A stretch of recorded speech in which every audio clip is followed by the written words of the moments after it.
রাতের সংবাদে আপনাকে স্বাগতম। প্রথমে জানিয়ে দিচ্ছি সংবাদ শিরোনাম। অভ্যন্তরীণ অস্থিরতার জন্য যুক্তরাষ্ট্রকে দায়ী করে জাতিসংঘে চিঠি পাঠিয়েছে তেহরান।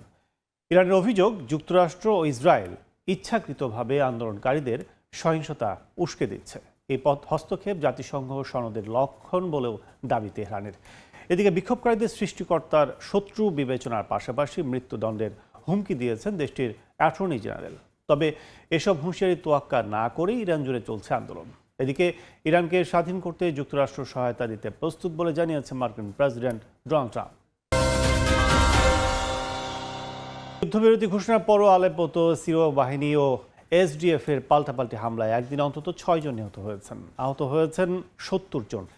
এর মধ্যেই শেখ মাকসুদ এলাকায় যুদ্ধবিরতি ঘোষণা দিয়েছে সিরীয় বাহিনী। আত্মসমর্পণের পর এসডিএফ যোদ্ধাদের বাসে করে অন্য জায়গায় পাঠানো হচ্ছে বলে দাবি করেন তারা। তবে এ দাবি প্রত্যাখ্যান করেছে এসডিএফ।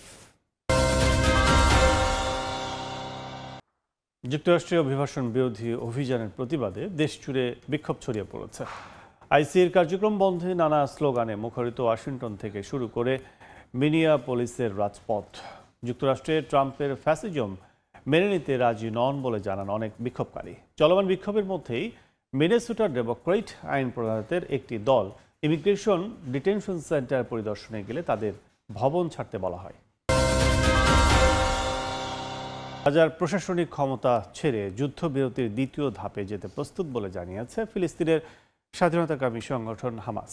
এর মধ্যেও চলছে ইসরায়েলি হামলা। স্থানীয় সময় শনিবার নেতানিয়াহু বাহিনীর হামলায় অন্তত 3 ফিলিস্তিনি নিহত হন। এবার শুনবেন বিস্তারিত।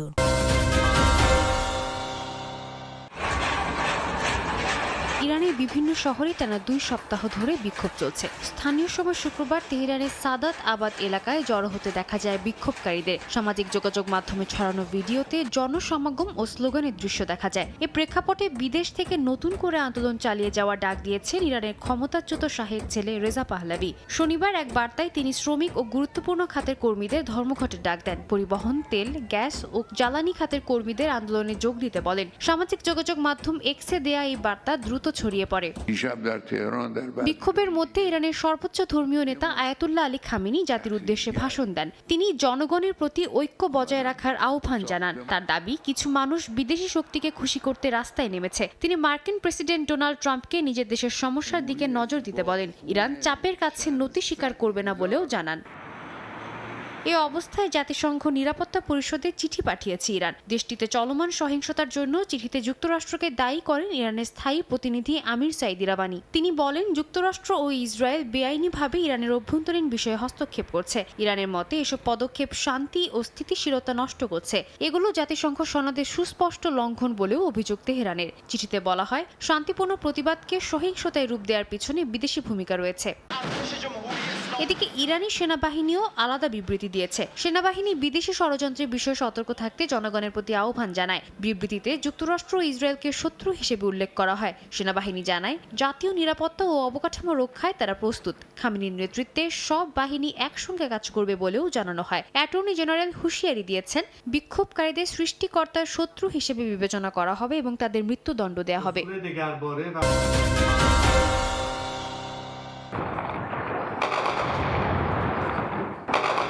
সিরিয়ার আলেপ্পোর বিভিন্ন এলাকায় মঙ্গলবার থেকে চলছে সংঘর্ষ। সিরিয়ার স্বাস্থ্য মন্ত্রণালয় বলছে, এসডিএফ এর হামলায় হতাহত হয়েছেন শতাধিক মানুষ। তাদের মধ্যে অনেকের অবস্থা আশঙ্কাজনক বলে জানিয়েছে স্বাস্থ্য বিভাগ। যদিও বেসামরিক এলাকায় হামলার অভিযোগ অস্বীকার করেছে কুর্দি নেতৃত্বাধীন সিরিয়ান ডেমোক্রেটিক ফোর্স এসডিএফ। স্থানীয় সময় শনিবার আলেপ্পোয় ড্রোন হামলা চালায় সংগঠনটি। একটি ড্রোন আলেপ্পোর গভর্নরেট ভবনে আঘাত হানে। সিরীয় সেনাবাহিনী বলছে, এসডিএফ ইরানি তৈরি ড্রোন ব্যবহার করছে। পররাষ্ট্র মন্ত্রণালয় এসব হামলাকে সন্ত্রাসী তৎপরতা বলে আখ্যা দিয়েছে।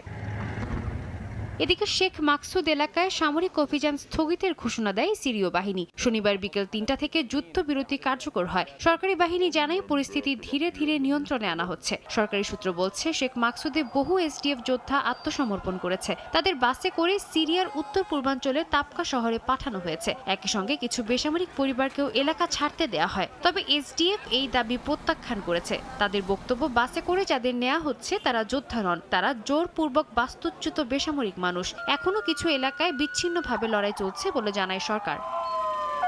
এই পরিস্থিতিতে যুক্তরাষ্ট্র উদ্বেগ প্রকাশ করেছে। মার্কিন বিশেষ দূত টম ব্যারাক সংঘর্ষ বন্ধের আহ্বান জানান। তিনি বলেন, সহিংসতার সমন্বয় চুক্তিকে ঝুঁকির মুখে ফেলছে। মার্কিন পররাষ্ট্রমন্ত্রী দফতর সংলাপ সহজ করতে প্রস্তুত বলেও জানান তিনি। এর আগে মার্চে এসডিএফ-কে রাষ্ট্রীয় কাঠামোয় অন্তর্ভুক্তির চুক্তি হয়েছিল।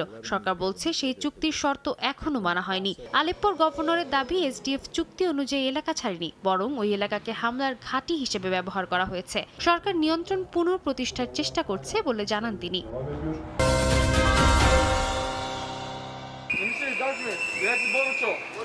গেল বছর যুক্তরাষ্ট্রে অভিবাসী বিরোধী অভিযানের অংশ হিসেবে ইমিগ্রেশন অ্যান্ড কাস্টমস এনফোর্সমেন্ট বা আইসিইর গুলিতে অন্তত ৩২ জন নিহত হয়েছেন। এ বছরের শুরুতেই মিনিয়াপলিস ইমিগ্রেশন কর্মকর্তার গুলিতে রেনি গুড নামের এক নারী নিহত হন। এ ঘটনার পর থেকে যুক্তরাষ্ট্র জুড়ে আইসিই বিরোধী বিক্ষোভ ছড়িয়ে পড়েছে বিভিন্ন শহরে। স্থানীয় সময় শনিবার মিনিয়াপলিসে হাজারো মানুষ জড়ো হলে পরিস্থিতি উত্তপ্ত হয়ে ওঠে। বিক্ষোভকারীরা পুলিশকে লক্ষ্য করে বরফ, তুষার ও পাথর ছুড়লে এক কর্মকর্তা আহত হন। পুলিশ জানিয়েছে কয়েকজনকে আটক করে পরে ছেড়ে দেওয়া হয়।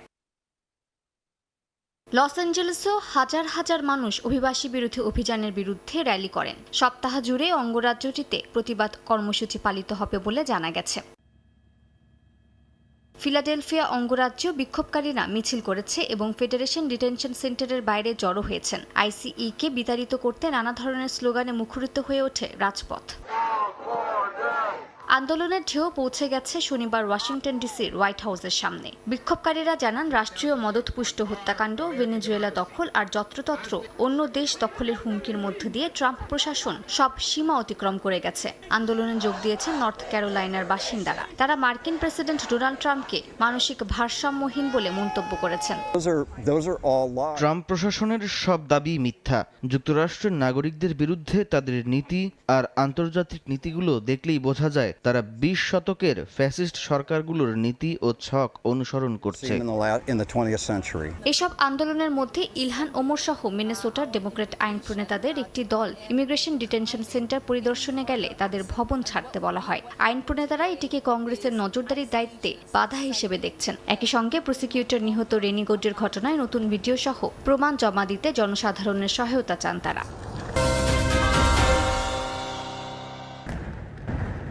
কাগজে কলমে যুদ্ধবিরতি চললেও গাজায় থেমে নেই ইসরায়েলি বর্বরতা। স্থানীয় সময় শনিবার গাজার বিভিন্ন জায়গায় আক্রমণ চালায় নেতানিয়াহু বাহিনী। এতে শিশুসহ বেশ কয়েকজন হতাহত হন। নুসেইরাত ও বুরেজ শরণার্থী শিবিরে আবাসিক ভবনে হামলা হয়। রাফা আল মাওয়াসি ও গাজা সিটির আসকুলা এলাকায়ও হতাহতের খবর পাওয়া যায়। প্রত্যক্ষদর্শীরা জানান, কোনো সতর্কতা ছাড়াই চালানো হয় এসব হামলা।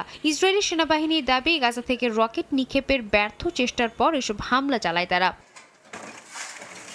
গাজার মানবিক পরিস্থিতি আরও খারাপ হচ্ছে। তীব্র শীত ও ত্রাণ প্রবেশে বাধার কারণে ৭ দিনের এক নবজাতকের মৃত্যু হয়েছে দেইর আল-বালা এলাকায়। স্বাস্থ্য ও সিভিল ডিফেন্স জানায়, প্রয়োজনীয় তাঁবু ও নির্মাণ সামগ্রী ঢুকতে না দেয়ায় মানুষ ঝুঁকিপূর্ণ আশ্রয়ে বসবাস করছে। জাতিসংঘের হিসাবে গাজার প্রায় ৮০% ভবন ক্ষতিগ্রস্ত বা ধ্বংস হয়েছে। যুদ্ধ শুরুর পর থেকে এখন পর্যন্ত ৭১,০০০-এর বেশি ফিলিস্তিনি নিহত এবং ১,৭১,০০০-এর বেশি আহত হয়েছেন।